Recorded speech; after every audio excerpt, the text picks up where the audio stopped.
Hello students, आज हम बात करने वाले हैं work energy theorem for a variable force. जैसा कि आप जानते हैं, यदि हम बात करें काइनेटिक एनर्जी की, तो काइनेटिक एनर्जी का फॉर्मूला होता है हाफ एम वी स्क्वायर। और यदि हम किसी बॉडी पर फोर्स अप्लाई करते हैं और वो भी variable force, it means body की काइनेटिक एनर्जी चेंज होती है। और यदि बॉडी की काइनेटिक एनर्जी चेंज होती है विद रिस्पेक्ट टू टाइम, तो आप देख सकते हैं change in kinetic energy, change in kinetic energy. तो हम क्या करते हैं, इस काइनेटिक एनर्जी का डिफरेंशिएशन करते हैं with respect to time. Differentiation means कि कुछ ना कुछ चेंज हुआ है, राइट। टाइम के रेस्पेक्ट में बॉडी में कुछ ना कुछ चेंज आया है, उसकी काइनेटिक एनर्जी चेंज हुई है। तो आप यहां पे लिख सकते हैं हाफ एम, क्योंकि एम और 2 कांस्टेंट है, राइट। तो हम लिखेंगे d by d t v square, right. तो आइए इसको सोल्व करते हैं। डी के upon d t equal to half m. यदि हम वी स्क्वायर का डिफरेंशिएशन करते हैं टी के रेस्पेक्ट में, टाइम के रेस्पेक्ट में, तो आपको ध्यान रखना है कि वी स्क्वायर का डिफरेंशिएशन होता है 2v। क्या होता है बेटा? 2v। पावर नीचे आ जाएगी और एक पावर ऊपर से कम हो जाएगी, ठीक है।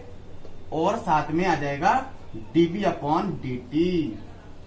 पहले v स्क्वायर का डिफरेंशिएशन होगा, साथ में फिर v का डिफरेंशिएशन होगा। ये आप डिफरेंशिएशन में डिस्कस करोगे। जब आप डिफरेंशिएशन पढ़ोगे तो आप उसमें एक चीज डिस्कस करोगे कि जब भी हम डिफरेंशिएशन करते हैं तो पहले v स्क्वायर का डिफरेंशिएशन होगा, उसके बाद v का डिफरेंशिएशन होगा, राइट। तो आप देख सकते हैं 2 से 2 कैंसिल आउट हो जाएगा। dk upon dt equal to m। यदि आप बात करें dv अपॉन dt की, व्हाट इज दिस? तो dv अपॉन dt एक इक्वल होता है, यहां पे मैं लिख भी देता हूं, rate of change of velocity equal to acceleration, right. और यदि हम बात करें ma की, तो ma इक्वल टू होता है फोर्स के according to Newton second law, Newton second law. Clear?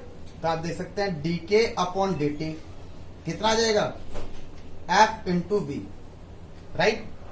dk upon dt equal to f multiply v को हम क्या लिख सकते हैं? dx upon dt। Clear? dt से dt कैंसिल, तो कितना बच गया? dk equal to f into dx।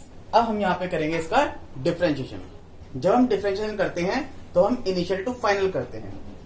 तो इनिशियल के I, initial kinetic energy, that is final kinetic energy, and that will be D K equal to integration F into D x, right.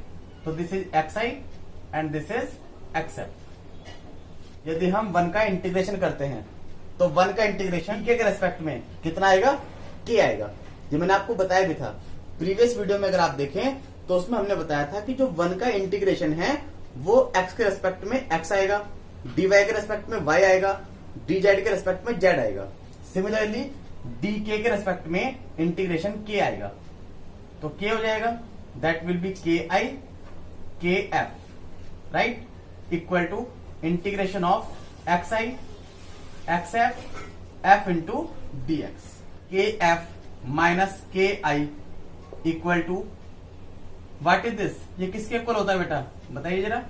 ये equal होता है work done के, f into D x, right. तो आप देख सकते हैं change in kinetic energy equal to work done. It proves the work energy theorem for a variable force. Some important points about work energy theorem. If f and s are in the same direction, यदि force और displacement same direction में होंगे, उस condition में kinetic energy increase होगी।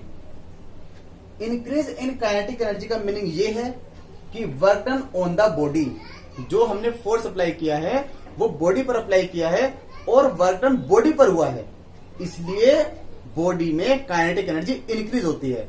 और यदि kinetic energy increase होती है, it means final kinetic energy minus initial kinetic energy वो आएगी पॉजिटिव, इसलिए वर्क डन आएगा पॉजिटिव।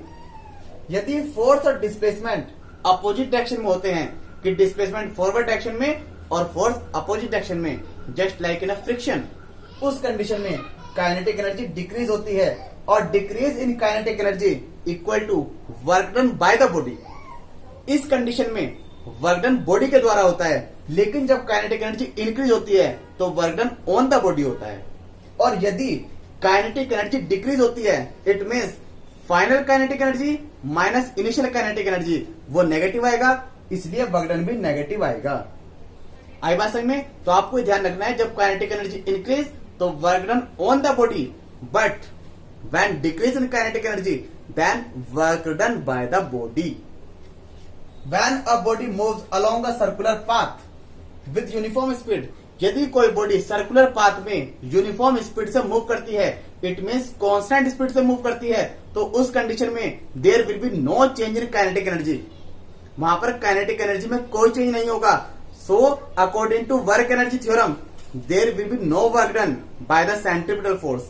और ये हम जानते भी हैं कि फोर्स और डिस्प्लेसमेंट उस केस में 90 डिग्री पर होते हैं तो वर्क डन 0 होता है। और इसको हम वर्क एनर्जी थ्योरम से ही प्रूव कर सकते हैं कि यदि कोई बॉडी यूनिफॉर्म कांस्टेंट स्पीड से मूव करती है तो उस कंडीशन में there will be no change in the kinetic energy and work done also 0। Understood? यदि आप final kinetic energy minus initial kinetic energy करते हैं तो उसका आंसर 0 आएगा। Understood? Basically work energy theorem में हम ये एज्यूम करके चलते हैं कि जो भी हम फोर्स अप्लाई करते हैं वो केवल इफेक्टिव है उसकी काइनेटिक एनर्जी को चेंज करने के लिए, लेकिन ऐसा नहीं है।